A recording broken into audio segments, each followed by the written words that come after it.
Well, hello there, assurance heroes, and welcome to the A-Plan podcast. A is for assurance, and this is your weekly audit and risk talk show. We're the A-team. He's Emre, the tech guy. He's Andy, the communication guy. All right, guys, what have we got for you this week? So this week's topic, why are you still writing audit reports and expecting people to read them? Why? You are learning how to form words with your fists and with your feet. Ask me a question. What are your plans for the weekend? I'm going to do some grocery shopping and rent a film, perhaps a comedy, to watch in the comfort of my own home.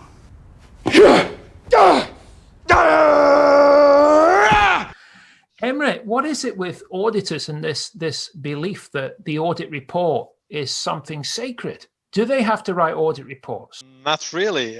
Well, if you're looking to the IA standards, for instance. Absolutely. Absolutely. This seems like some sort of controversial point. You say this to auditors and they say, oh, we have to. The IIA says so. No, they don't. Yes, they do. No, they don't. What they specifically say, and I quote, internal auditors must communicate the results of the engagement, and it must include the objectives, the scope, and the results. Yeah, they need to communicate this, but there is no specific demand to create a written audit report. Yeah, exactly. The report is written to persuade the readers to take action, obviously. Absolutely.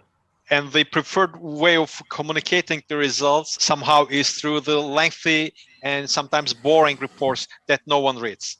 Oh my gosh, yeah. Guys, newsflash, right? Nobody reads audit reports.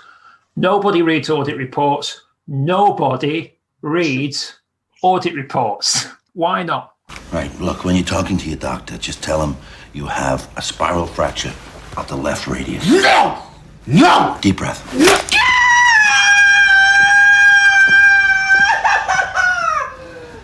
mind if I have an apple? To me, this is because we miss what we have to put in place to cope with the evolving role of internal audit from its historic focus on value preservation, which is the control-focused activity, to encompass activities related to value creation, which is performance-focused, or business advisory role of the internal audit.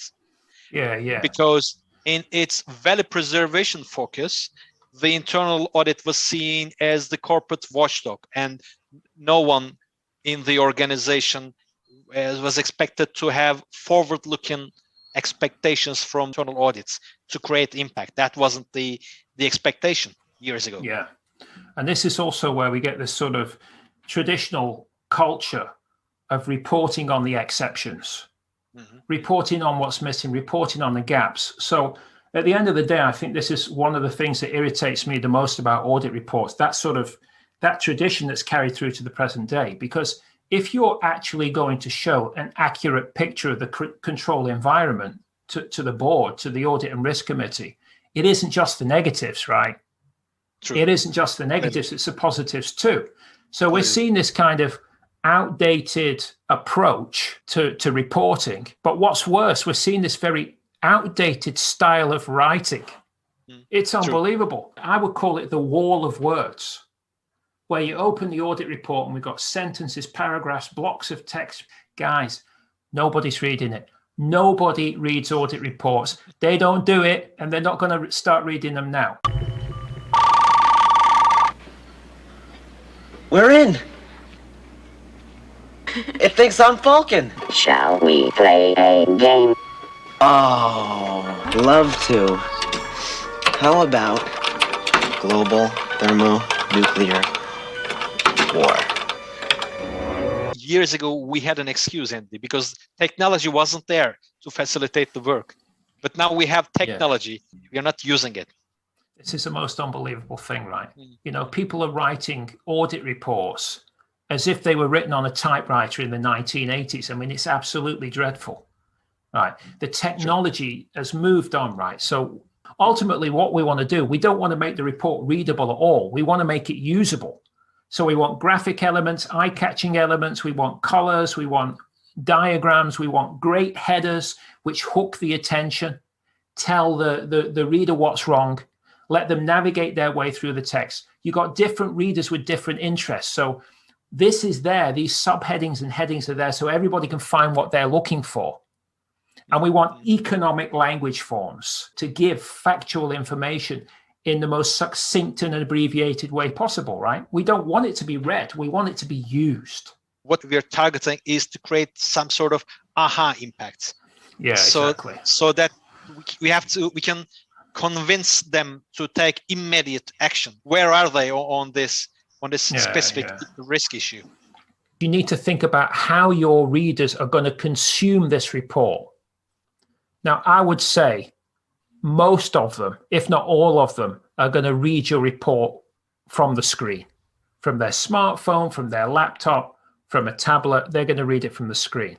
So what does the research show? So Anne Mangan, a psychology professor from the Stavanger University in Norway, she did extensive research on this.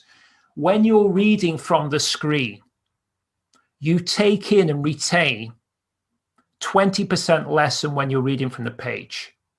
Mm-hmm. So if you're using these sort of old-fashioned, typed up, printed out, words on paper approaches to communicate this information, it's going to get lost. This is the end, beautiful friend. It's ironic as well, because nowadays you're seeing all the time this conversation about the value of audit, and all of these conversations are centering either about the relationship and communication or the use of technology. Mm-hmm. So data mining, using artificial intelligence or something along those lines. So the modern day auditor is trying to present themselves and their department as this tech-savvy, tech-smart organization. And at the same time, they're not using the communication to the full capacity in their reporting. It's unbelievable when you think about it. This is the thing that's damaging your authority and credibility, using these 1980s report writing techniques. What are you doing, man? There's one thing that we have to be doing, that's for sure, is to turn the reports into an easy swallow pill. Absolutely. One additional thing, let the auditors give their messages through video, through audio, directly to their final readers of their products. Absolutely. Give your report a voice. Literally give your report a voice. Look, on this, you've got a video camera, you've got a voice recorder. Why are you not using that?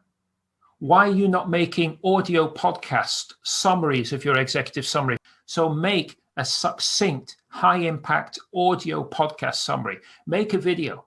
Use screencast technology, high-quality screencast technology. It's costing you $10 a year. You can create that, create your deck. You need to create a slide deck anyway for your audit committee presentation. Why not turn it into a video? Make it user-friendly, consumable, digestible. My God, they'll thank you for it. What time is it? If you have a problem, if no one else can help, and if you can find them, maybe you can hire the A-Team.